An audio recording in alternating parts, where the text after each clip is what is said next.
The most curious question ever since the Meet NI launched, which is better, 750G or 765G, Meet NI or OnePlus Nord?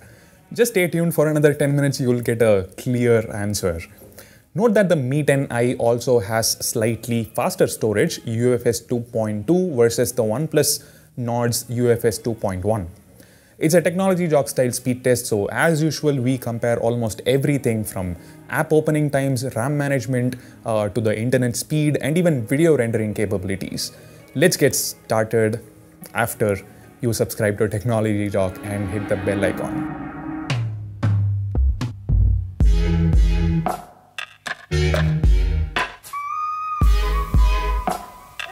$90Hz or 120Hz, AMOLED or LCD, if the display is damaged, it's gonna cost you a lot of money.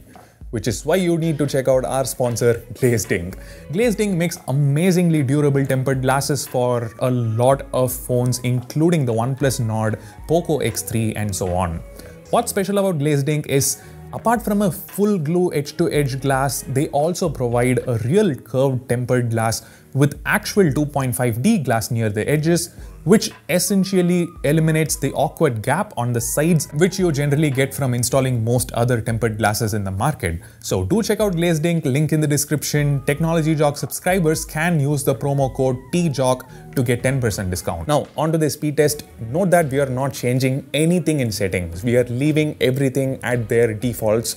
The main battery saving modes on both phones are turned off by default, and when it comes to battery optimization for individual apps, there is some sort of optimization process enabled on both phones.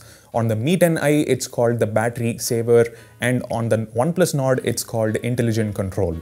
Note that these are the default settings, and most of us, probably 95% of the users, will not change any of these. That's the reason I'm sticking to these settings.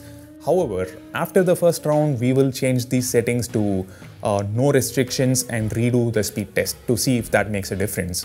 It's also worth noting that both phones have the same list of installed apps, they're connected to the same Wi-Fi, and there are no apps running in the background. So let's first check the app opening times. Twitter, the Nord was a tad faster, but negligible difference.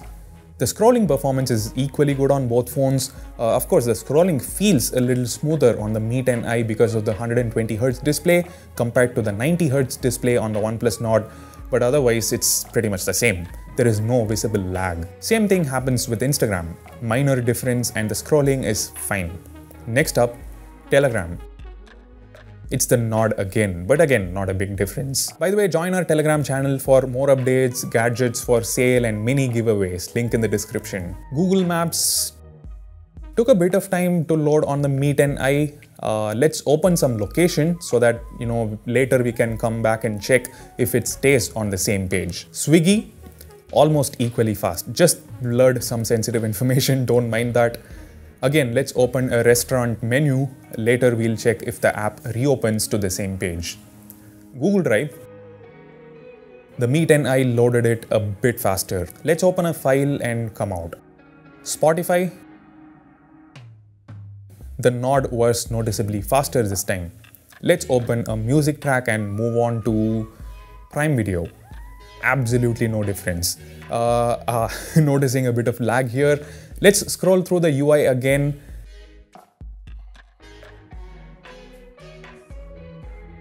Next up, Genshin Impact. This is one of the heaviest games available on the Play Store. I think we downloaded about 10 GB data for this. And the Nord opens it first. The Meet NI is slower by more than 2 seconds. Among Us, we just included this for namesake. It's a very light game, so no difference. Subway Surfers.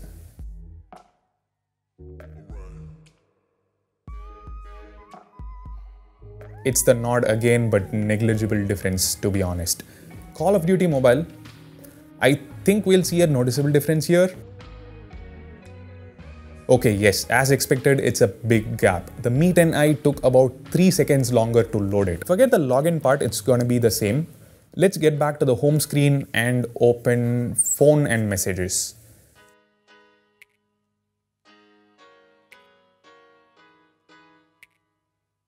Nothing major to comment here. Next up, Chrome browser.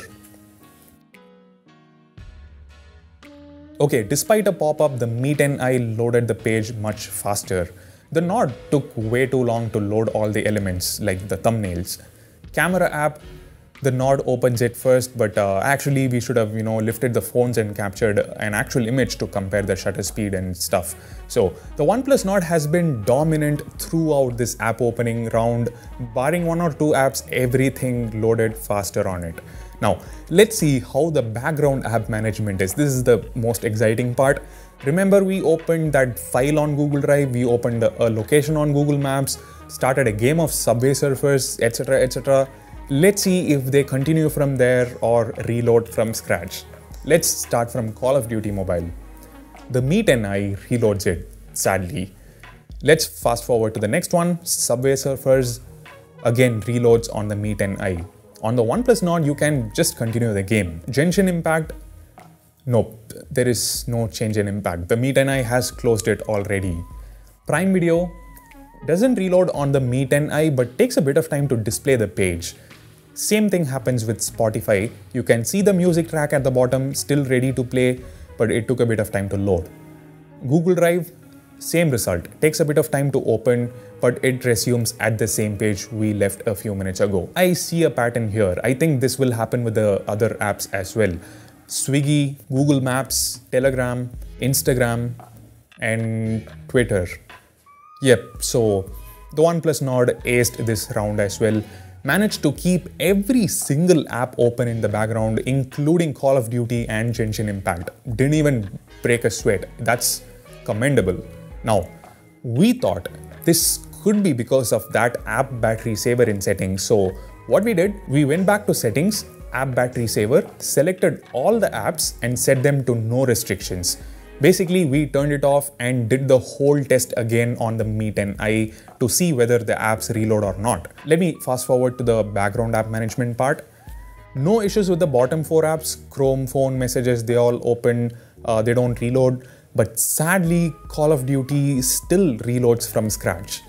And so does Subway Surfers. And so does Among Us. And so does Genshin Impact. The rest of the apps also behave the exact same way they behaved in the previous test. Usually when you turn off app battery saver, it makes some difference. Not sure what the problem is here with the Mi 10i. Xiaomi should definitely look into this. Anyway, let's now move on to the internet speed test. Pressing go at the exact same time, the Mi 10i is actually faster for the majority of the duration, but somehow at the end, the Nord shows a spike in speed. Upload speeds are faster on the Mi 10i. I have a 300 Mbps connection from ACT FiberNet, and these phones are around 12 feet and one wall away from the router.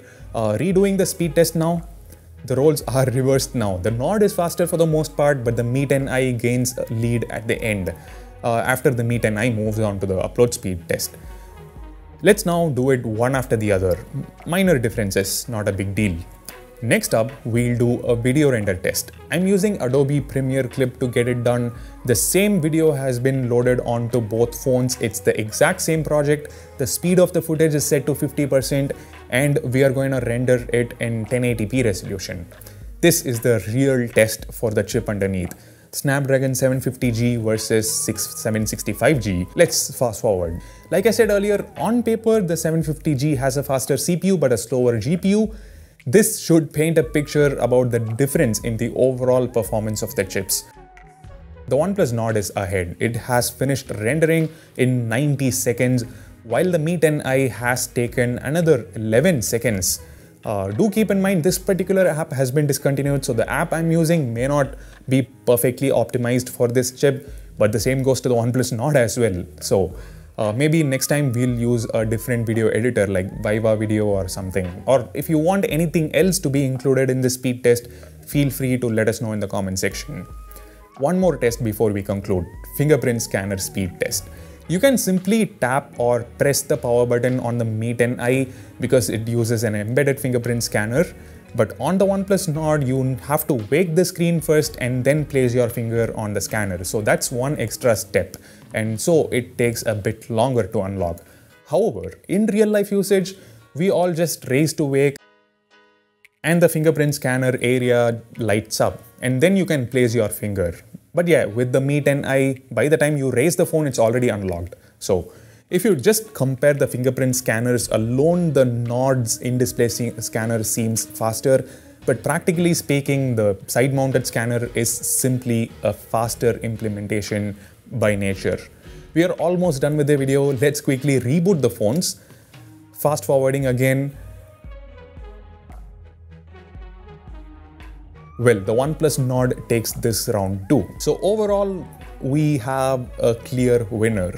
The Nord has been dominant throughout the entire test. App opening performance, background app management, video rendering, reboot times. The fingerprint scanner round went to the Mi 10i, but it's important to remember the price difference between the two phones is almost 6,000 rupees, which is almost 25% of the OnePlus Nord's price.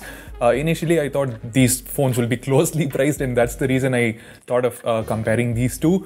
But turned out the Mi 10i is a lot cheaper than I thought. The major concern for me is the RAM management. Like even after disabling all sorts of battery saving modes, many apps still reloaded from scratch. So that's it. I'll also come up with a camera comparison soon, so make sure to subscribe and hit the bell icon for that. And check out our sponsor Glazeding for super durable tempered glasses, link in the description. That's it. Thanks for watching. This is Ashwin Sundar, and I'll see you in the next video. Bye.